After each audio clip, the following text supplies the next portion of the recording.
If you are teaching a class through Blackboard Collaborate, it is possible to create small breakout groups that are separate from the main room and assign attendees to them. This way, students can discuss with each other, almost like they would in a normal class.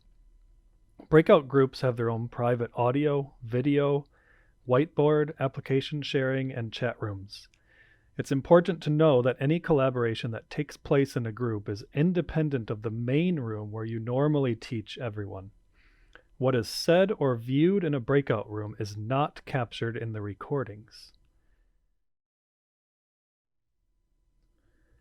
There are two ways to assign groups. In the first, it is possible to randomly assign these. Choose the amount of groups you want, and the participants are automatically distributed. It is also possible to reassign the students again to a different and random group.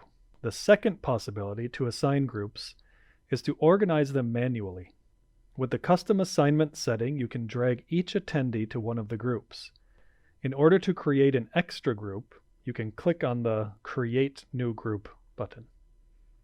When all the groups are distributed correctly, you can click on Start to split the room as organized, and they will all begin.